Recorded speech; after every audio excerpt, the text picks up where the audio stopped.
todos, es un placer. Muchas gracias por acompañarnos. Mi nombre es Alexia Cue, soy la directora de Programación y Comunicación de Click Radio, Televisión y Global Click Comunicación, aparte de presentadora, y colaboro estrechamente con Click Cyber.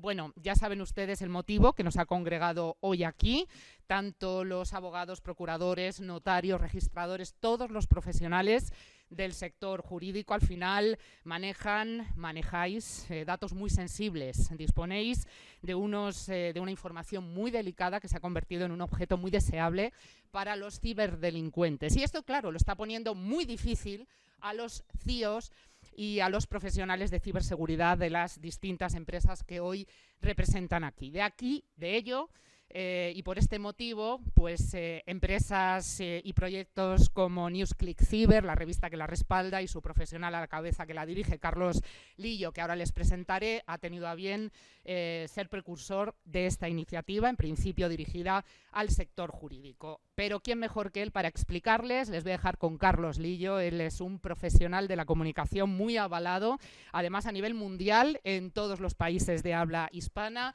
Él es el director de NewsClick Cyber, de la revista asociada. Así que sin más dilación, Carlos, con tu permiso, cuando quieras, pues vamos a empezar con el primero de esos bloques, sesión tecnológica, en este caso a cargo de Stratec 360.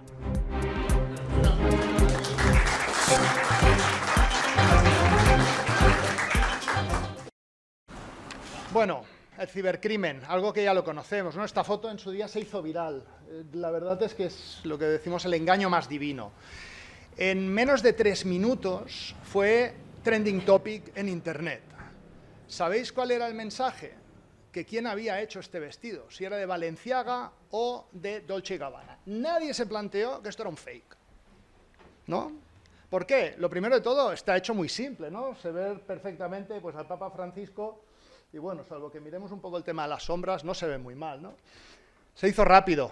Además, esto aproximadamente, procesar una imagen de este estilo, estamos hablando de 1 minuto, 2 minutos, dependiendo de la herramienta. Totalmente creíble. ¿Quién no va a creer en su santidad el Papa? Innovador, porque la verdad es que al que se le ocurrió la idea fue muy buena y sobre todo genera expectación. Bueno, pues esto fue para hacer un poco la broma. Imaginaos cuando no quieres hacer la broma, sino que lo que buscas es el crimen intencionado. Mirad, este dato está publicado en el año 2023, en el cual subió casi un 20% el número de criminalidad.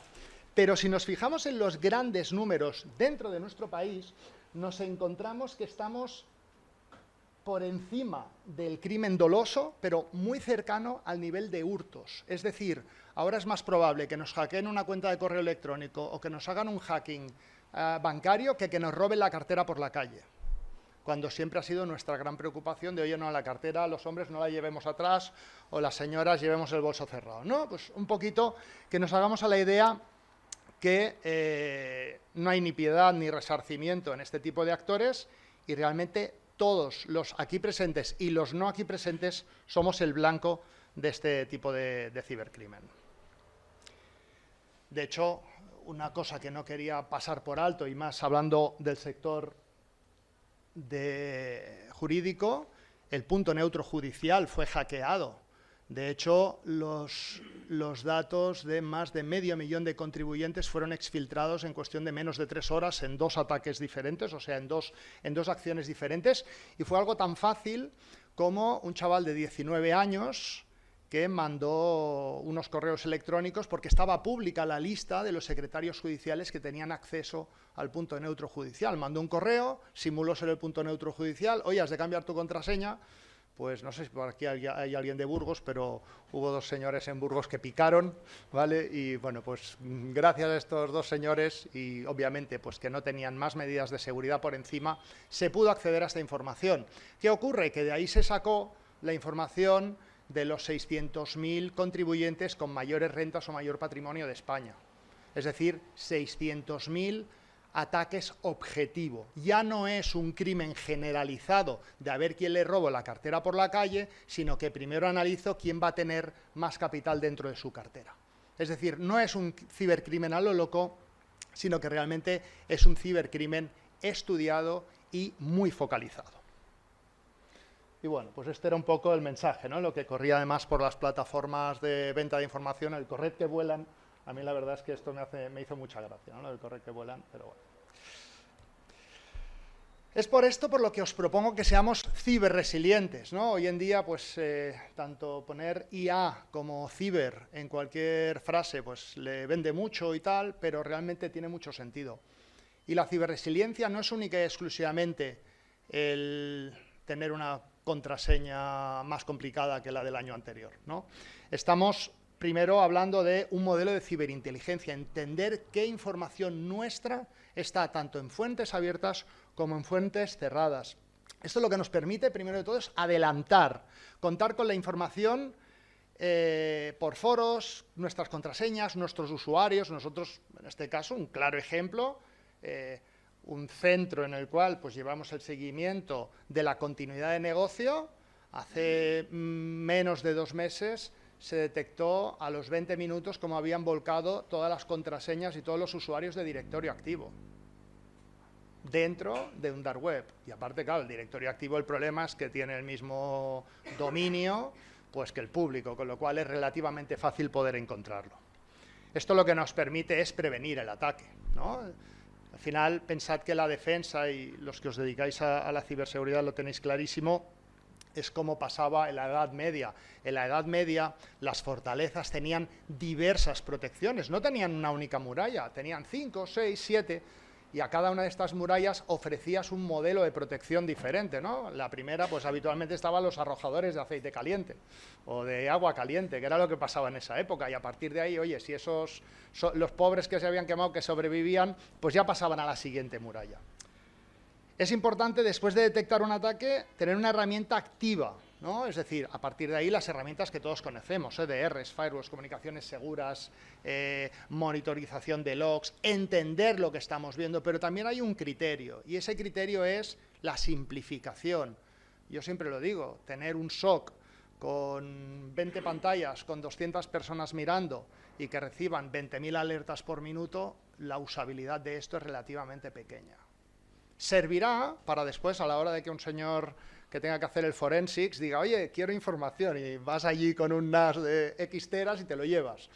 Pero hasta que no llegue ese momento, también tenemos que empezar a pensar que todos los modelos de alerta temprana y de información tienen que tener un raciocinio. Tenemos que saber qué información queremos buscar y, por tanto, es la que tenemos que presentar. Algo de lo que no habla mucha gente es de la continuidad de negocio, cuando estamos hablando desde el punto de vista de ciberseguridad. Y es algo a lo que yo a todos los CISOs les animo a que empiecen a barajar la copia de seguridad. Ya no solo la copia de seguridad, que eso es de sistemas, no, el restore y la continuidad de negocio lo tengan en su listado, en su wish list, lo tengan en sus oraciones, porque es tan importante tener la protección, estas murallas que decíamos antes, como tener el último de los eslabones, que es el restore. Hay una gran diferencia entre tener un entorno controlado en cuanto a el último eslabón a no tenerlo controlado, y el efecto es el de un tubo con un tapón al final. Yo dejo que pase toda la marabunta, me lo hackean, me lo encriptan, me roban la información, pero al final de todo tengo un tapón bien puesto. ¿Por qué? Porque yo voy periódicamente a comprobar que ese tapón no tiene filtraciones. Pero si resulta que no hago ese trabajo, ese tapón no existe. Con lo cual, todo lo que ha pasado por aquí va a pasar por dentro del tubo, va a pasar de largo, y al final lo que acabaré teniendo es una bonita infraestructura encriptada y no tendré datos de acceso para todo eso. Y esto es algo que ya está fuera de lo que pueden ser las campañas o las publicaciones o las informaciones de marketing de los fabricantes. Esto es lo que todo el ecosistema tenemos que trabajar, en realmente concienciar que el modelo de protección no única y exclusivamente se basa en modelos de ciberdefensa, en modelos de ciberinteligencia, en herramientas activas, sino también se trata en asegurar un modelo de continuidad del dato que tenemos. Obviamente, la capacidad de responder. ¿Tenemos capacidad de responder cuando tenemos un ataque? ¿Qué sucede? No, yo tengo todas las herramientas, lo compro todo. También, obviamente, tenemos el presupuesto que tenemos, no lo tenemos todo ilimitado. Pero cuando sucede algo, ¿a quién llamo? ¿Tengo la gente para poder ayudarme? ¿No la tengo? Recordad además que la normativa nos marca que cuando tenemos exfiltración de datos, además tenemos 72 horas para notificarlo. En muchas ocasiones estas 72 horas han pasado de largo y lamentablemente muchas veces no nos hemos ni enterado, porque primero nos sacan la información y al cabo de X días nos acaban encriptando y nos enteramos cuando nos encriptan. Pues todo este modelo de reacción es importante tenerlo en cuenta. Ya no única y exclusivamente nosotros, cuando nosotros estamos protegiendo nuestra propia información, sino cuando además almacenamos datos de nuestros clientes. O incluso si nosotros, desde dentro de un bufete de abogados, estamos llevando la parte de compliance, que hoy en día toda la parte de compliance se ha puesto muy activa dentro de los bufetes jurídicos de ayudar a los clientes. Esto es un modelo de ayuda también. El compliance también pasa por la responsabilidad de la compañía en el dato que almacena. Y por último, la prevención. Si no sabéis, si no tenéis capacidad, si no tenéis todas las herramientas, preguntad, pedid, informaos en el mercado. Hay mucha gente. Está el programa de CiberClick, que hay ClickCiber, que al final cada día va contando, o cada semana va contando cosas importantes. Hay suficiente información en el mercado como para poder tener aquellos elementos básicos como para contar con un modelo de información acorde a lo que necesitamos. En este caso, os vamos a contar lo que nosotros hemos denominado como el ciberatelier. Hemos definido una serie de elementos, de servicios que ofrecemos, que no voy a entrar en detalle en esto, pero os muestro dos facetas dentro de lo que es la ciberseguridad y lo que tanto un cliente como el ecosistema puede llegar a obtener de ello. Fijaos, este es muy curioso, a mí me ha gustado mucho y por eso os lo pongo aquí. Es el caso de los ocupas, ¿no? Algo que parece como muy inofensivo. Un cliente nuestro de aquí de Madrid que un día nos llama y nos dice: oye, mira, Dani, necesito ver si vosotros, que me estáis haciendo ya X temas, nos podéis ayudar en otra historia. Resulta que tenemos un pendejo que cuelga en TikTok que por 200 euros te abre una vivienda y te entrega las llaves. ¿Era un cerrajero? Bueno, hasta aquí dices, bueno, todo bien, no pasa nada, vamos a mirarlo, bueno, vamos a verlo y a partir de ahí os damos los datos, llamáis a Policía Nacional, ponéis la denuncia y lo pilláis. Bueno, pues resulta que en menos de una semana, resulta que este señor era la tapadera de algo muy gordo que había por detrás, porque además esta compañía es tenedora más o menos de unos 8.000 activos inmobiliarios en España, con lo cual resulta que ni ellos sabían lo que llegaban a tener ocupado, porque bueno, pues hay dos zonas de Madrid en las cuales tienen bastantes de estas viviendas, tienen edificios completos. Pues después de empezar a rascar, resulta que acabas detectando que hay un grupo de etnia gitana, que son un poco los que van controlando y los que van ubicando las viviendas, se ponen a vivir alrededor, van creando un poco ese territorio, y a medida que empiezas a rascar, detectas un señor que ya empieza a ser público, aparte un señor pues que, oye, que tiene sus publicaciones en LinkedIn, en TikTok, en Instagram, en muchos sitios, y que dices, ostras, qué curioso que estos señores le reporten a este señor de aquí, un señor incluso que afirma en una de sus publicaciones que él trabaja para la NASA, que es colaborador de la NASA, activamente, aparte lo dice activamente. Bueno, pues a partir de ahí empezamos a hacer búsquedas dentro de lo que es la parte del dark web, fuentes abiertas, y empezamos a vincular datos de la compañía, que en este caso es nuestro cliente, con todo aquello que empezamos a encontrar. ¿Qué nos encontramos?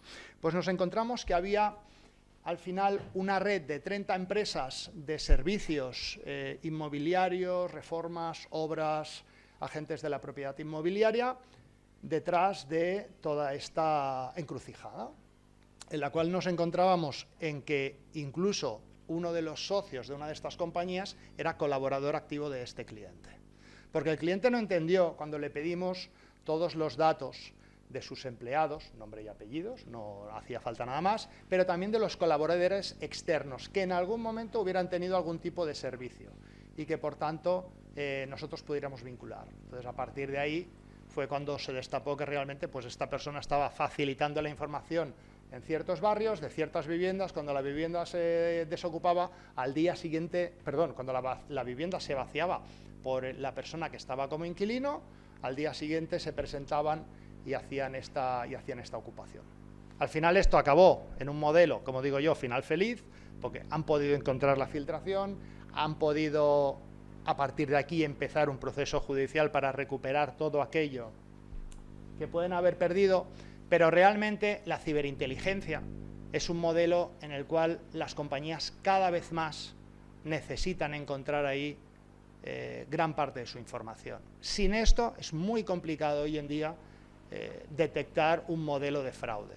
¿La realidad cuál es? Que aquí no estamos hablando de un fraude digital. Imaginaos si fuera un fraude digital. A partir de ahí no habría más opción que ir a un modelo de ciberinteligencia. Pero fijaos cómo la ciberinteligencia os puede ayudar en el día a día de situaciones en vuestro negocio.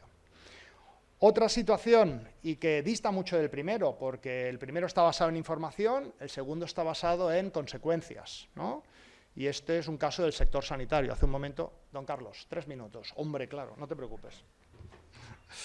Y el segundo, en la reacción, ¿no? En este caso, os cuento un caso real, un caso de un hospital en el cual, pues bueno, sobre las 11 de la noche le salta una alerta en el antivirus. Y repito, antivirus, no EDR, ¿vale? A partir de ahí, pues bueno, 2 de la madrugada empiezan a detener sistemas y a las 4 más o menos nos llaman al equipo y a mí, yo recibo la llamada a las 4 de la mañana diciendo, Dani, nos tenemos que ver. Hospital encriptado, ¿vale? Esto ya sabéis que últimamente ha salido mucho por la prensa, pero la gran pregunta es, ¿creéis que no tienen un servicio de IT 24 horas, que no tienen un SIEM, que no tienen firewalls? Sí, EDR no tenían, es cierto, ¿vale? Que no tenían MFA, pues sí, tenían MFA, curiosamente. Al final ya sabéis que el gran mensaje no es si nos va a pasar o no nos va a pasar, es si nos va a pasar, ¿vale? ¿Cuáles son las consecuencias que hemos llegado a tener? Pues que al final, cuando vamos a este tipo de entornos, pero cada entorno tiene su característica en concreto, dices, mira, dispensador de medicamentos para 3 hospitales inutilizado, tienen 110.000 viales diarios. Daba pena ver el dispensador de medicamentos porque estaban todas las pastillas cayendo y todos los carros rebosando y obviamente esos viales se tuvieron que tirar todos. Monitores de constantes vitales en la UCI totalmente apagados porque obviamente funciona vía telemática todo. Datos de pacientes expuestos en Internet. Datos de pacientes que no son accesibles desde dentro. No sabes si ese paciente tenía fiebre hace 2 horas o no la tenía, o si tiene la tensión alta, o si tiene glucemia, o qué tiene ese paciente. La realidad es que esto se pudo recuperar en 48 horas al 80% del rendimiento del hospital. Un hospital, son 3 hospitales aproximadamente que suman unas 4.000 camas. Esto es porque el CIO y el CISO de estos hospitales decidieron poner este tapón al final, decidieron poner esfuerzos no única y exclusivamente en la primera línea, sino en la última línea. Hemos visto otros casos en los cuales aseguradoras y tal han tardado 8 o 9 meses en tener su operativa al día. No me quiero alargar mucho, de hecho, esta era la última slide. Si tenéis cualquier duda o consulta, pues...